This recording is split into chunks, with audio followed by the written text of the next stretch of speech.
ஓம் நம சிவாய். அனைவருக்கும் அன்பு தெய்வமகளின் வணக்கங்க. அதிகாலை நேரம் நாம் சூரிய நமஸ்காரம் பண்ணுவது என்பது எவ்வளோ அற்புதமான விஷயம் தெரியுங்களா? அதிகாலை நேரம் நாம் எந்திரிச்சு கங்காசானம் பண்ணி வீட்டில் விளக்கு போட்டு சூரிய பகவானை கும்பிட்டு பாருங்களே. பகவான்கிட்ட சொல்லுங்கள், பகவானே இந்த உலகத்துக்கே நீ வெளிச்சம் கொடுக்குறாயா, நம் வாழ்க்கையிலையும் என்னோடய வாழ்க்கை பயணத்தில் நான் நினச்ச காரியங்கள் நடக்கணும்னு சொல்லி இறைவனை மனதார பிரார்த்தனை பண்ணுங்க. என் வாழ்க்கையிலும் வெளிச்ச கொடு பகவானே, சூரிய பகவானேன்னு சொல்லி சூரிய நமஸ்காரம் பண்ணுங்க.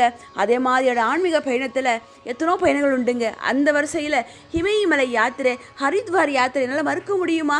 ஹரித்வார் நோக்கி தான் நம்ம இமயமலை பொய்யாகணும். நம்ம ஊர் ஆலயத்தில் ஹரித்வாரில், பிறகு இமயமலையில் நான் பாற்ற அந்த சூரிய பகவானுடைய அந்த காட்சிகள் மறுக்க முடியுமா?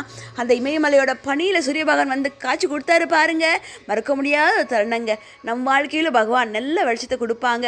நாமளும் என்ன விஷயம் சாதிக்க நினைக்கிறோமோ சூரிய பகவான் நினைச்சு பிரார்த்தனை பண்ணி மனதார வேண்டி பிரார்த்தனை பண்ணுங்க, நமக்கும் நடக்கும். சூரிய பகவானை போற்றி, மகாத்திய பகவானே போற்றி போற்றி.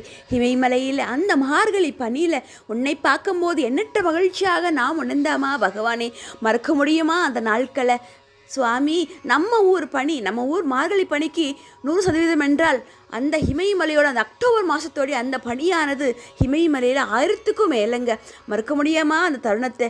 சிவபெருமான் வேண்டிக் கொள்ளும் போது பகவானை இந்த தருணத்தில் சூரிய பகவான் வரணுமேன்னு சொல்லி வேண்டிக் கொண்ட அந்த தருணமானது வந்து நின்னாரு பாருங்க.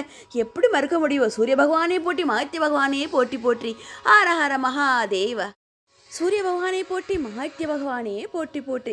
இமயமலையில் அந்த மார்கழி பனியில் உன்னை பார்க்கும்போது எண்ணற்ற மகிழ்ச்சியாக நாம் உணர்ந்தாமா பகவானே,